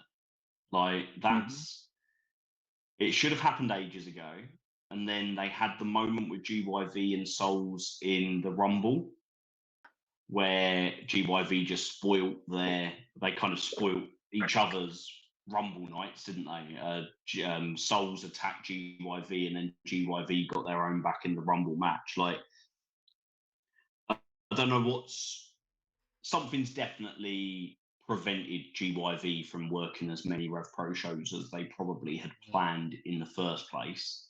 I can't imagine this was the original plan for their title run. I remember doing an article on how I thought that this could be like the best tag title run ever for Rev Pro, given how hot it started, and then it just seems to have been put on like a real back burner.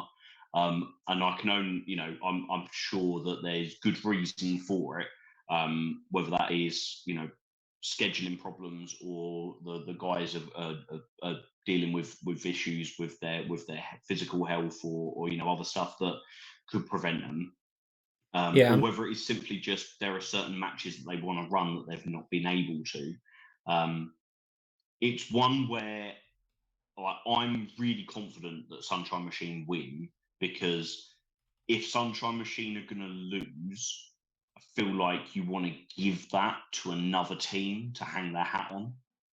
Like, I think I felt I was really anxious in Stevenage because I thought Greedy Souls were going to beat them, because I feel like Brendan and Danny would be able to absolutely milk the fact that they took away Rev Pro's favourite tag team. They broke up Sunshine Machine. They did that to us. Like, that would be perfect for them. Then you pitched Drew and Lacey, and you had to be convinced on that one. I feel like if you're going to do it, you do it in a one-on-one match.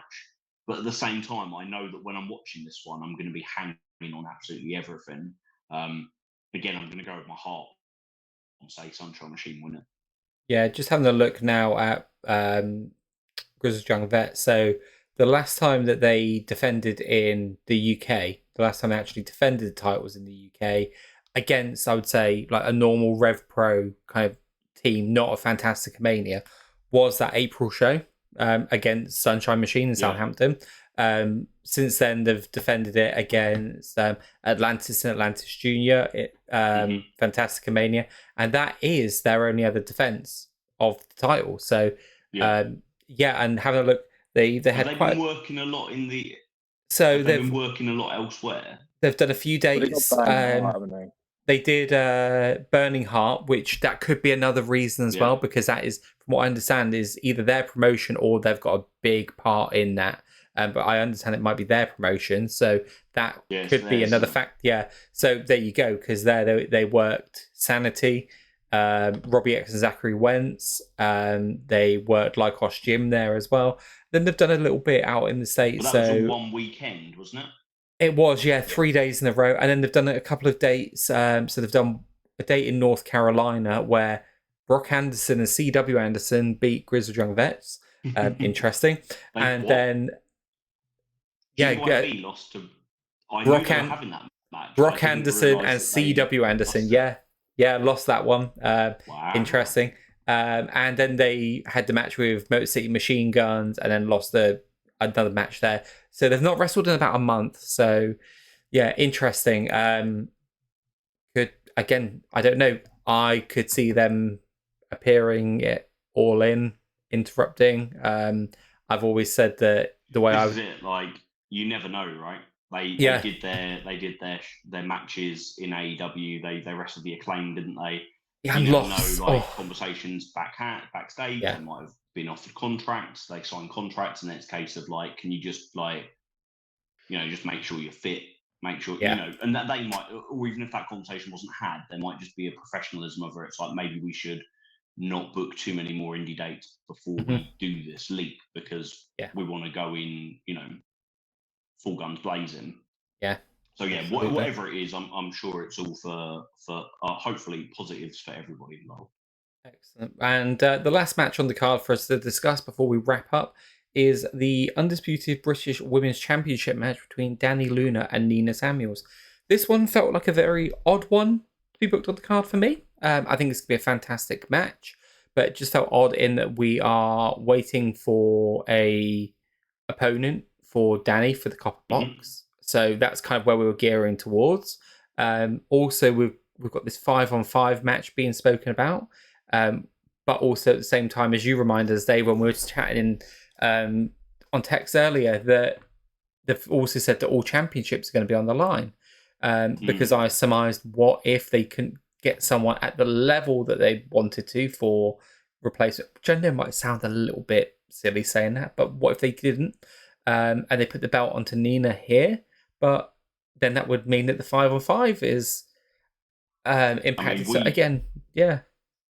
Last time we were on the pod, we said that we thought Nina Samuels would be the best next undisputed women's champion. Yeah. I just didn't. I didn't think it would be here. I don't think it will be here. But I did feel like she was the best person to pass it on to in a post Copper Box era. I think this will be Danny Luna defeats Nina Samuels. We get I can imagine that there will be the Cutthroat Collective there. They will be involved. We'll get an indication of who the women are that are going to fend off the Cutthroat Collective. So I wouldn't be surprised if we see involvement from a Kanji or a Rio or a Debbie Keitel or a Lucia Lee or an Anita Vaughan. They're like the 5 women that have been around it at the moment. The 5?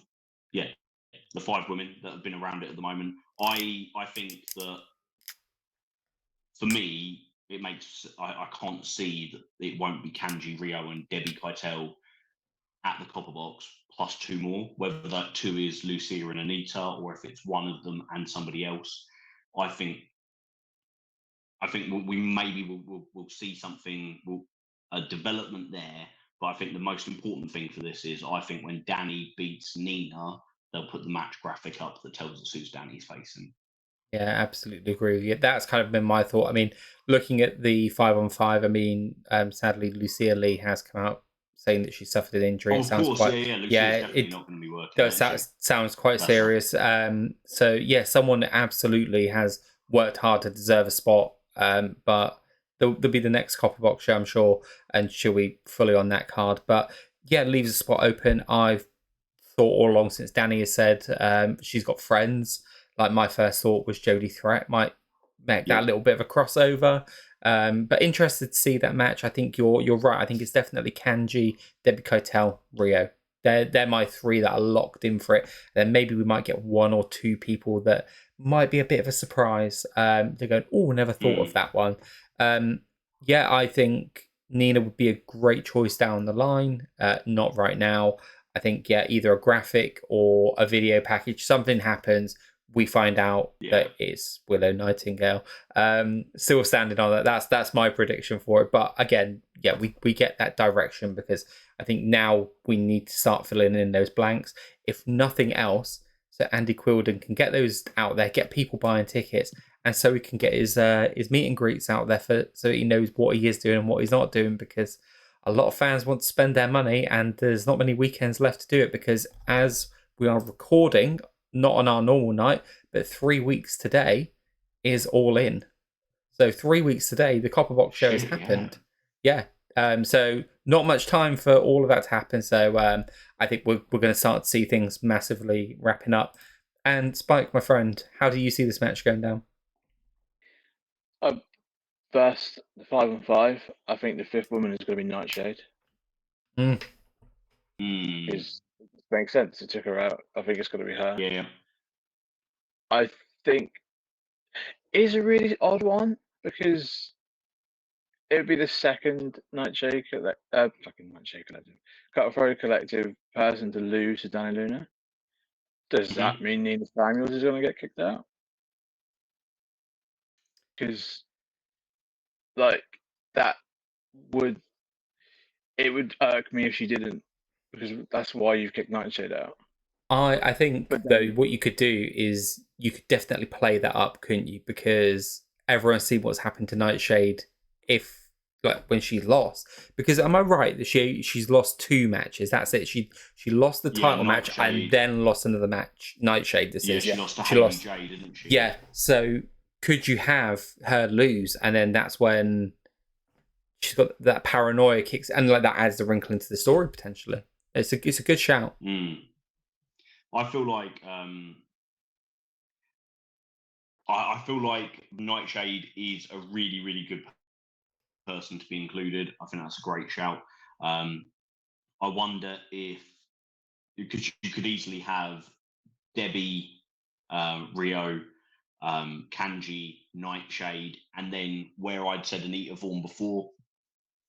I don't know what part she's playing yet. Is she the Kanji? Is she the Kanji role where she's there fighting the Cutthroat Collective and being part of the Team Rev Pro, or is she in the same position as Lucia was and Ronnie Knox has been, where they're the ones who are getting beaten by the Cutthroat Collective for someone like a Kanji to save? Because I then wondered whether or not we might see somebody of old come back, like Hyan. I don't know if wrestlers deal with grief in a strange way, right? Like Gideon and Dan McGee are going to wrestle to honour James Castle. What if Zoe Lucas wrestles at the Copper Box to honour James Castle? She hasn't wrestled for a couple of years, so I mean she is retired, but it's something that's gone through my head a few times since. I wonder. The thing that I like about it is we don't need a big surprise name to make this match really exciting. But it would definitely please a portion of the Copper Box crowd who maybe don't follow Rev Pro every week to have a name that is a little bit more associated with other companies. You know, Zoe had a really big run in Stardom, so she's got that with history. Hyan is a name that's associated with sort of like lots of American indies. I don't know if Giselle Shaw is an attainable addition. She's obviously got massive Rev Pro history and has got that TNA name value. Or whether it is that Anita works it, Nightshade works it, and ultimately for me, the Cutthroat Collective have to win the Copper Box. Yeah, agreed. And therefore, you don't want Kanji's team to be like unbeatable. You need, and no disrespect to Anita in any possible way, but if she's in the team, like when Lucia was in the team with Kanji at the 229, Lucia was going to be the one that took all the heat, so Kanji could come in and do the hot tag. like Anita could be the one that is the kind of like the weak link that they will target and eventually get the win over, because she isn't in sort of like British wrestling. She isn't as established a name or as established a star as Debbie Keitel, Rio, or Kanji, who have all held like, you know, big titles in promotions up and down the country. Agreed with all of that. So just be really interested to see how it all works out in the end. But guys, that's us ran down the card for Summer Sizzler. So a great event to come. There's going to be a lot of fun to come in between them with Southampton and then the Copper Box as well. So just want to thank you guys for your time. Really appreciate it today. It's been a lot of fun doing a 3-man booth. Next week, you will have myself and the wonderful Mr. Spike there. He'll be returning in place of Dave the Mark. And I can already see the comments section saying, Dave who? And clamouring for Spike to be staying on permanently. But no, thank you, lads. Spike, we've got our stuff going along at the bottom, telling people where they can find us. Obviously, you're not in there, so where can the people find and follow you for any of your updates? But I'm currently trying to figure out a proper Instagram handle, so there's nothing at the moment. But next week, I'll make sure I have it like in lights behind me. Wonderful stuff. Okay, then. Well, lads, it's been a lot of fun. Thank you for your time. Until next time, we're out. Cheers, babes.